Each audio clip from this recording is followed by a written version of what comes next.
Hi everybody, I'm Dr. Dennis Mariano. This is our special guest, Donna, Moon Goddess. So Donna, you asked me a question about people moving their own spines or cracking their own back. So tell me more about what you wanted to know. Well, sometimes people they feel a little off or like Uh, kind of something hurts and they just want to crack their own back. So okay, and what do they say usually when what happens when you do they're that? like, I really need to crack my back, or can you help me crack my back? Okay. Like, or their necks even. And what usually happens when they do that? Um, I mean, they seem like they feel better, Right. but I just, have to wonder And if it's okay. and that's actually a very common question. So let me explain to you. As you know, I'm Dr. Dennis Mariano. I'm a holistic chiropractor, and we specialize in sports and pediatrics. Let me show you the mechanism. So what happens with the spine is very flexible. With the flexibility that you have afforded to you so you can move, you sacrifice stability. It's very easy for the spine to become misaligned. And what do you think causes these misalignments? There's three things, major categories. Okay, I don't know. I would think like stress and Yeah. maybe like in moving incorrectly if you hurt yourself. Right, Or, so there's three kinds of stresses that cause subluxations or misalignments in the spine. It's physical stress, either over-exercising, not exercising.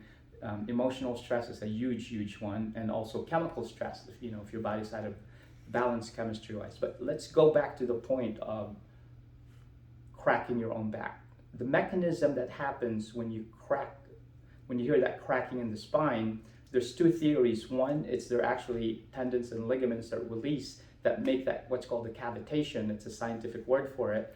Or what'll happen too is that there are actually gases in between the joints, right? Now here's the mechanism behind why people feel like, ow, it's tight. When you have a misalignment or subluxation in the spine, the vertebrae, for example, these two will stop moving, or they become subluxated, or they lock up.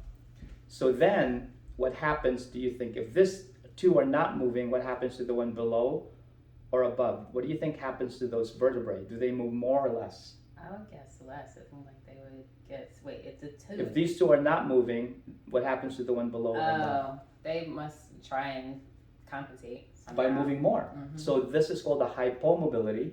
This is called a hypermobility. Okay. So if this moves more, what's the body's perception? Do you want that or not? I wouldn't think so because everything's not working as it should. Right, so then therefore, if that's Too much, hypermobile, yeah, then it the could body's damage it. way to protect itself is to contract muscles. So now, if you have a subluxation here and it's hypomobile, this becomes hypermobile, then the muscles will contract. So now, guess what? You feel it tighten. Sounds like it hurts. Yeah. Right, and so then you try to move it, either people's neck or your low back, you try to move it, and then what you hear is the cavitation. But guess what's happening? You're actually moving the joint that is hypermobile. Okay. Oh, so it's moving. Here's another thing. When you release the tension in that joint, you cavitate it, the body produces endorphins, which is 100 times stronger than morphine. Oh, right. Okay. So then you get this squirt of endorphins in your brain and you feel good, correct? Right. Yes. But did you really fix the problem? No. So now, if the body goes, well, that's still loose and that's still locked up or subluxated, so guess what? I'm going to contract again. And so that's why you do it again and again and again. And it never ends because you're not fixing the problem. Right. So the specific adjustment, which is what we do in our practice, is finding where the subluxation is, whether it's in your low back. Here's another mechanism. You could feel problems in your low back area where it's tight, but the problem could be coming from the upper neck. Keep in mind that the whole spine is connected as one unit. So you can't just isolate it like cervical spine, thoracic spine, lumbar spine. The whole spine moves as a unit. So again, the tip is if you feel something that you feel like you need to crack it yourself or cavitate that joint, that's not a good idea. You know why? Because you're not identifying the primary cause, the root cause of the subluxation. So it's important to have a good analysis. Don't just go to somebody and have them crack your spine, whether it's a professional or not. Have them do a good analysis. Where are the misalignments in the spine? Do I have a scoliosis? Is it crooked? Is there arthritis in the spine? Because you need to understand and have the priority of actually releasing tension according to the sequence that's based on what the body needs. Okay. Right? So the tip again, don't crack your own spine. Go find a professional, a holistic chiropractor that will analyze you and so that find out where the subluxations are. So this way you don't put yourself in danger. Because consequently over time, if you keep moving that again and again, the hypermobility ensues, and then you could develop arthritis in the joints, then it becomes permanent.